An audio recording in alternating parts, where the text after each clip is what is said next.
Title: A Love Written in the Stars. Chapter 1. The Unlikely Encounter. Arav never believed in love at first sight. To him, love was a concept exaggerated in books and movies, something people clung to when reality was too mundane. But the day he met Alina, everything changed. It was a rainy evening in New York City. Arav, a 26-year-old architect, was running late for a meeting. His umbrella had flipped inside out with the violent gusts of wind, and he was cursing under his breath when he saw her, Alina, struggling to keep her books from falling into a puddle. Something about her, the way she laughed at her own misfortune, the sparkle in her hazel eyes, stopped him in his tracks. Without thinking, he bent down, helped her gather the books, and that's when their eyes met. It lasted just a moment, but something unspoken passed between them. Chapter 2. The connection days turned into weeks, and Arav found himself thinking about her more than he wanted to admit. He didn't believe in fate, but fate seemed determined to prove him wrong. He ran into Alina again at a coffee shop, and this time he didn't let her walk away without getting her number. Alina was unlike anyone he had ever met. She was a writer, full of dreams, always seeing magic in the smallest things. She saw poetry in the way the city lights flickered, in the way the wind whispered secrets at night. Arav, on the other hand, was a realist. But somehow they fit together perfectly, like the moon and the tides, each pulling the other into a rhythm they hadn't known before. Their first few dates were filled with endless conversations about books, dreams, past heartbreaks, and hopes for the future. Arav was mesmerized by Alina's perspective on life.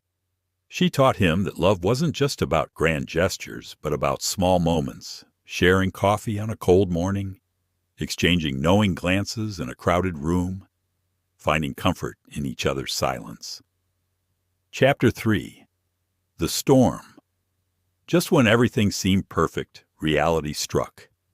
Alina received a once-in-a-lifetime opportunity to move to Paris for her writing career. It was her dream come true, but it meant leaving Arav behind. "Come with me," she whispered one night, her fingers tracing patterns on his palm.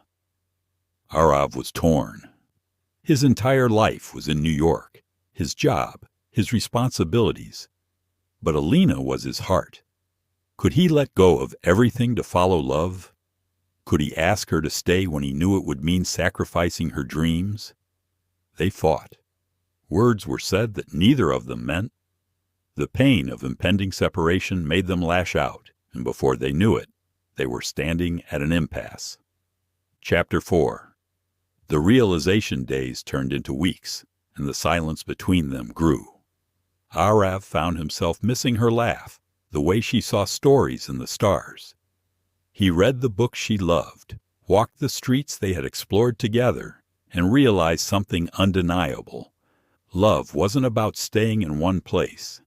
It was about being where your heart belonged. With his heart pounding, Arav booked a ticket to Paris. He didn't have a plan, just a certainty that life without Alina would always feel incomplete. Chapter 5. A Love Written in the Stars. On a crisp autumn evening, under the sparkling lights of the Eiffel Tower, Arav found Alina. She stood there staring at the city that was now her home, but something in her eyes told him she had been waiting for him. "I don't want to just exist," he whispered as he approached her. "I want to live, and living means being with you." Tears glistened in Alina's eyes as she took a step closer. "Are you sure?" she asked, her voice barely above a whisper. "I've never been more sure of anything in my life," he said, cupping her face in his hands. And just like that, under the Parisian sky, their love story truly began. Written not in ink, but in the stars, forever unchangeable. Epilogue. Love beyond time and distance.